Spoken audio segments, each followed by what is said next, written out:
Pag-usapan po natin ngayon itong mga bayarang DDS vlogger mo.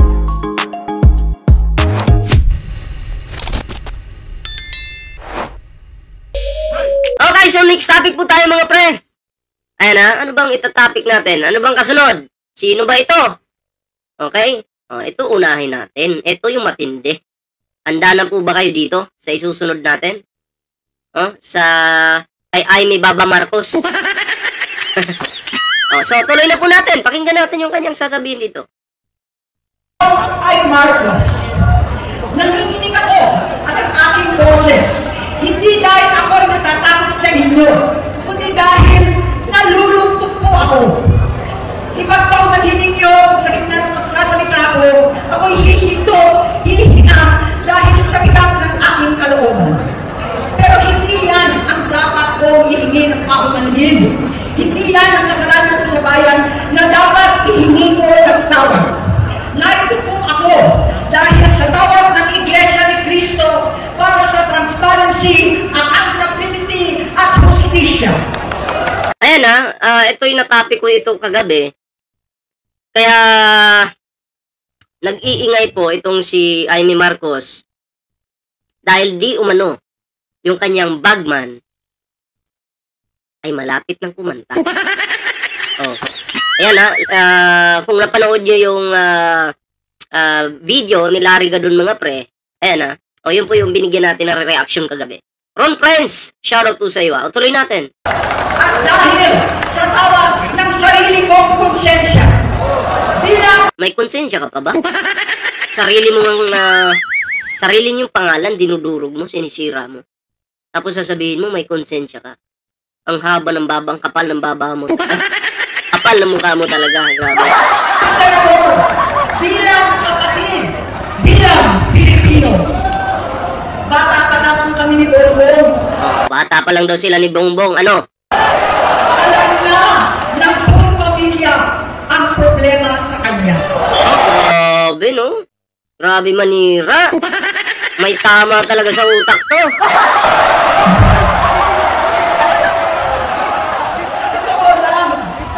Tapos yung mga DDS, nagsigawan, "Yay! Kami, tanga kami! Hey! Kami, bobo kami! Mga inutil kami! Yay! Mga uto-uto kami!" Yun yung sigaw nila habang nagsasalita si Aimee Baba Marcos. Which Aimee? Tuloy natin. Basa naman ng lahat ang mga testimonya ng aking ama patungkol sa kanyang ugali at gawain. Hindi sila nagbuo. Siguro may iilan dyan na hindi po pabor kay Aimee, pero may iba dyan na mga nandyan nanonood na tuwan-tuwa pa kay Aimee Marcos. Diba? Diba? May siguro may nagbuo din, pero diba? Baka halo-halo.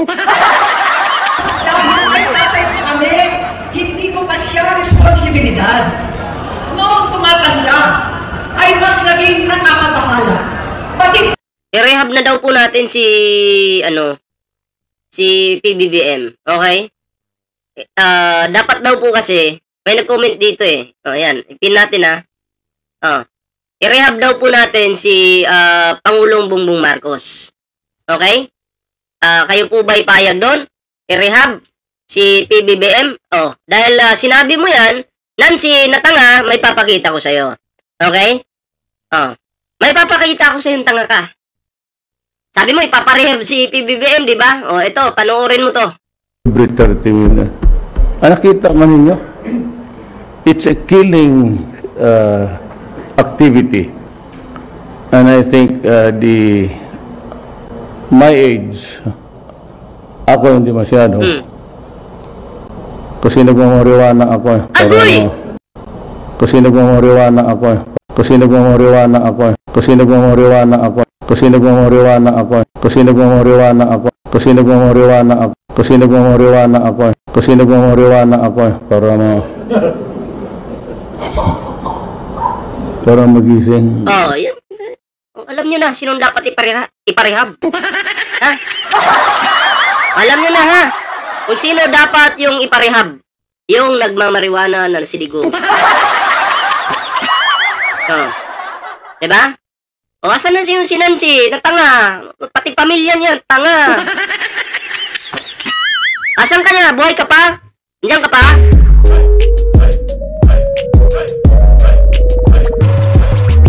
Oh. Eh, nagmamariwana naman pala. Bakit ipapasa nyo kay PBBM? Eh, si Digong naman pala yung nagmamariwana. At ang sabi ni Digong, pero sa iba hindi na kaya. Oh. So kung ganun yung statement ni Digong, ibig sabihin nung kabataan pa niya, gumagamit siya. Kaya pa niya. Oh. Diba? I-analyze nyo lang po yun. Madali lang. Pero kung didiis ka, hindi mo kayang i-analyze yun. Bobo ka. Ito na, nakapag-drug siya! Ano daw? No, hindi kasi klaro eh. Oh. Noong tumatanda, ay mas naging nakakabahala. Pati ito na, nakapag-drug siya! Grabe, no? Nakadrugs daw si Pangulong Bongbong Marcos, no? Pero laway lang yung kapital niya dyan. Wala po siyang matibay na ebidensya na talagang ang Pangulo natin, Pangulong Bongbong Marcos, ay gumagamit po. Ang tanong, meron ba? Nasaan? Kung meron man, nasaan po? Ha? Eh gusto po namin makita yung ebidensya. Wag po yung AI, Amy Marcos ha, isasampal ko sa mukha mo yan. Wag mo akong pakitaan ng AI. Wag mo kaming pakitaan ng AI. Dahil maniwala ka sa akin, isasampal ko sa iyo yan. Ha? Ang gusto kong makita, yung totoo. Yung totoong ebidensya, hindi yung gawa-gawang ebidensya. Paano mag-a-addict ang Pangulo? Isa na lang po yung kidney niyan. Hindi nga nagiinom ng alak. O, hindi naninigarilyo. Diba? Magda-drugs pa. Eh, mas matindi yung tama nun. Eh, mas matapang yun. Diba? Bangag ka, Amy. Oh. Diba? Sa totoo lang, sakit ka sa ulo ng mga magulang mo. Pati may asawa, pinapatos mo. Buti na lang, di nagpasindak si Florendo sa'yo dahil wala naman kay kalingkingan ni Margie Moron. Oh, Amy Marcos! Kapilyedo mo yan. Pero hindi kayo magkamuka. Sila PBBM, sakto lang yung baba niyan. Ikaw, mahaba. Pero kabaliktaran eh. Kahit sakto lang yung baba nila PBBM, mahaba po yung pasensya ng Pangulo. Pero ikaw, alam mo yung parang yung scientist, ay yung mga Amerikano, habang tumatanda po sila, tumatalino. Yung iba nagiging scientist na, nag-iimbento na ng mga machines. Pero si Amy Marcos po, habang tumatanda, parang pipigyan na po ng tae. Oh! Parang siyang baliw dyan, oh. Ayun ha, shoutout po sa iyo lahat dyan. Oh, huwag kalimutan mag-like, share, subscribe dyan ha. O, tuloy natin.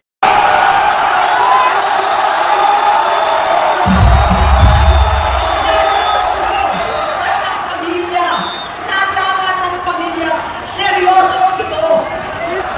Minsan, kami ng presidential guard at nag-provoke Ito, basahin natin to. Basahin natin. Oh, ito ha. Oh. Maraming mga satsat dapat magpa-drug test para malaman na sino sinungaling sa magkapatid. Oh, kundi negative BBM, malaking sampal yan kay Amy. Pag totoo naman, malaking sampal yan kay BBM. Ito kasi yan. Si PBBM ay halal ng taong bayan.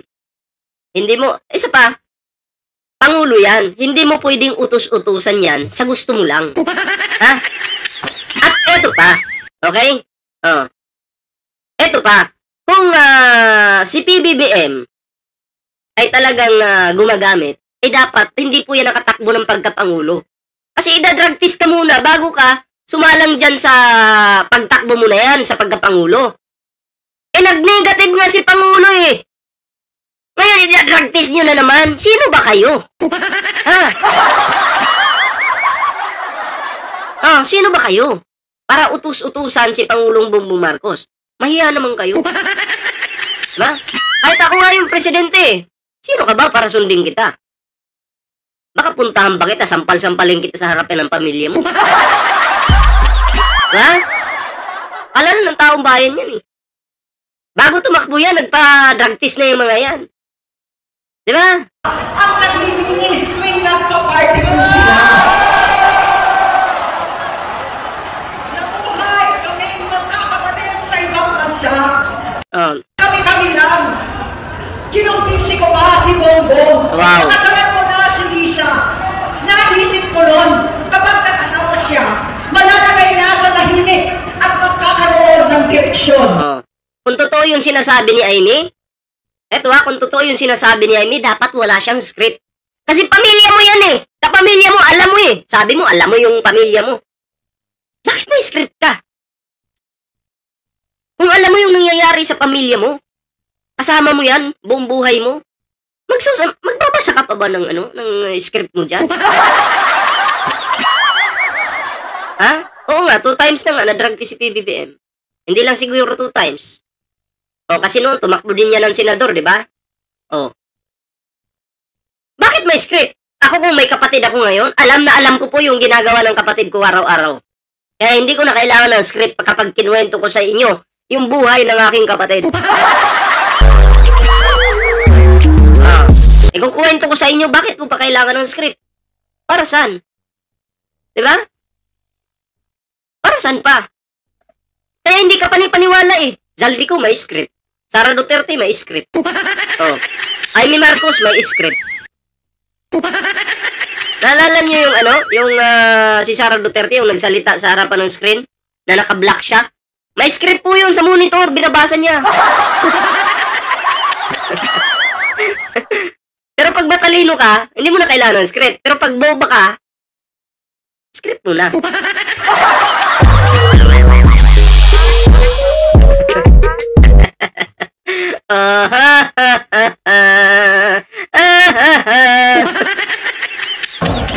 Ang laki ng pagkakamali ko. Mas lumala ang kanyang paglulong. Magpaglong sa droga. Tonto ang mga DDS. Yay! Galing mong manira, Amy! Uto-uto talaga itong mga DDS. Grabe. Parehas pa na silang mag-asawa. Yay! Mga tanga kami! Sabi ng mga DDS.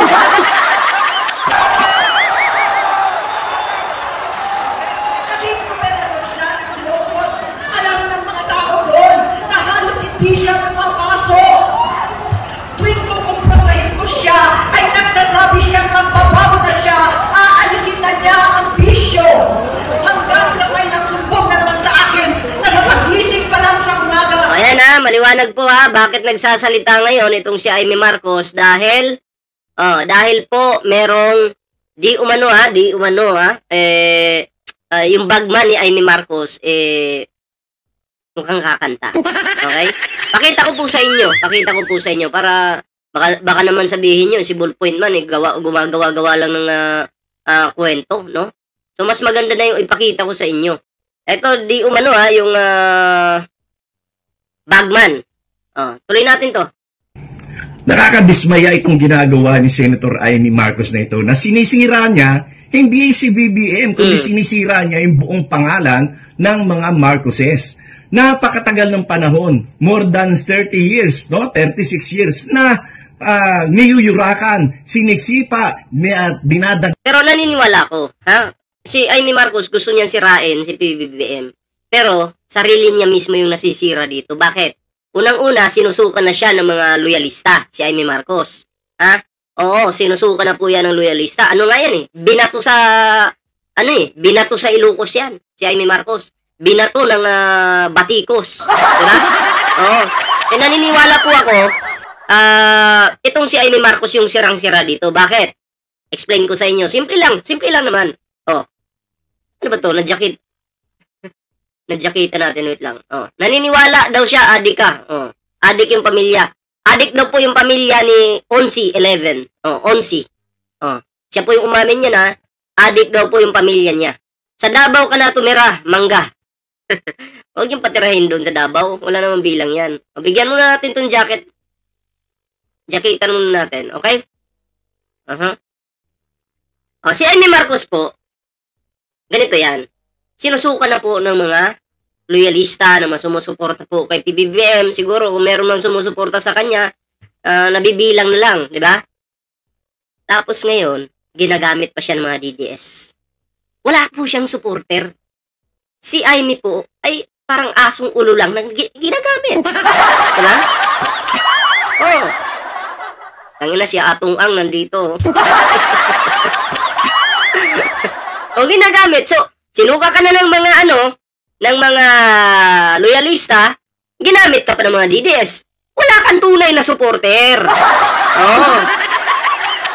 Eh pagdating ng election sa 2028, ewan ko lang kung saan ka pupulutin. Or di kaya sa bagay, no? Ewan ko lang, pag tumakbo ka ulit ng, ewan ko, presidente, vice president, wala nang tatanggap pa sa'yo. Kahit pa sino yung i-endorse mo or suportahan mo sa 2028, dahil wala kang supporter, hindi mananalo yan. Oo, diba? O, tuloy natin to. Taganaan, tinatadyakan ang kanilang pangalan sa paninira na ngayon na ang mga Pilipino ay nagising sa katotohanan na lahat ng paninira ay isinantabi nila at kanilang ibinoto si Pangulong Bongbong Marcos para maituwid ang kasaysayan at upang gumanda ang takbo ng Pilipinas at makabawi tayo sa lahat ng mga pangyayaring mga lumugmok sa ating bansa. Ngayon ay sinisira niya. Sinasabi pa niya na nag-drug user daw si BBM at yung kaya pinakasalan ni Lisa ay upang maging matuwid ang kanyang buhay. Napakalaking kalokohan yan. Oh. Yun naman pala. Sinabi mo naman pala na pinakasalan ni First Lady Liza Marcos si PBBM para maging matuwid ang kanyang buhay. So, ibig sabihin, si First Lady Liza Marcos, talagang ginaguide niya si PBBM. Okay? Papunta doon sa matuwid na buhay. Bakit sinasabihan mo rin si First Lady Liza Marcos na adik? Sabi mo, kinuha si PBBM para maging matuwid. Tapos ngayon, sasabihan mong bangag, adik. Oh, ano ka ba? Sino ba talaga yung bangag? Di ba ikaw? Gulo mo! Huwag nating maliitin ang pagmamahal ni First Lady Lisa Araneta Marcos kay Pangulong Bongbong Marcos sapagkat noong panahon na yon ay dapang-dapa sila. Talagang kanyang minahal ang ating Pangulo. Noong panahon na hirap sila. Noong panahon na niyuyurakan at tinatadyakan ang kanilang pangalan. At noong panahon na yon ay wala sa posisyon si Pangulong Bongbong Marcos. Noong pinakasalan siya, nilalait pa niya, panlalait pa yung ginagawa ni Senator Amy Marcos. Yung nalalait pa, yung kalait-lait yung mukha. Yung nalalait po, yung kalait-lait yung mukha. Oh. Grabe sila sa panahon ngayon, yung mapanlait na yung mga pangit. Oh. Wala akong sinasabing pangit si Amy Marcos ha. Sinasabi ko lang na ang mapanlait ngayon, yung mga pangit. Patuloy natin. Tapos nasaan naman ang kanyang utak? Sana napunta ang utak mo? Saan pala napunta yung utak mo, Amy? Hahanapin natin yung utak. Baka nandito yung utak. Pakihanap nga dyan sa ilalim ng inyong mga upuan. Baka may utak dyan, si Amy Marcos. Uy, nakakatakot naman ito si Atong Ang. Baka ipadala ko nito sa dun sa Taal Lake. Atong Ang! Atong Ang! Magsabong muna tayo, dali. Amy, kaibigan kita pero hindi ganyan dapat ang ginagawa mo. Sinisira mo. Wag mo nang kaibiganin yan, Larry Gadon. Alam mo naman, traidor yan si Amy Marcos. Baka saksakin ka ng baba niyan patalikod. Ha? Wag na. Tigilan mo na yung pagkikipagkaibigan mo dyan kay Amy. Naku, maniwala ka. Yung pabobo-bobo mo, hindi obra yan. Saksakin ka ng baba niyan patalikod. Yung pangalan ng buong pamilya nyo. Bakit? Kasi meron ka nahuhulinigan na yung iyong bagman dyan sa DPWH ay malapit na raw kumanta. Naku, may bagman pala si Amy Marcos sa DPWH.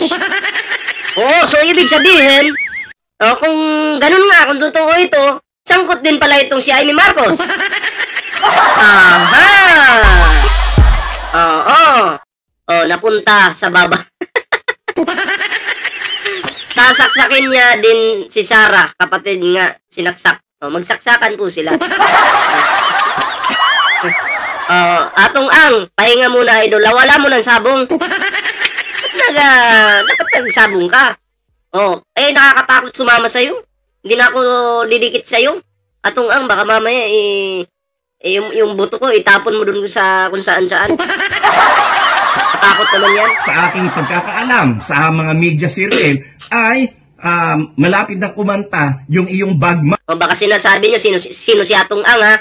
O yung nagko-comment dyan sa ating sa live comments natin. Oo, may pangalang Atong Ang dyan.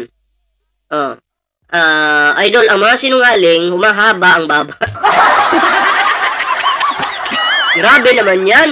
Sobra ka na. Man, dyan sa Ilocos, yung mga DPWH projects na yan. Abangan natin, ha?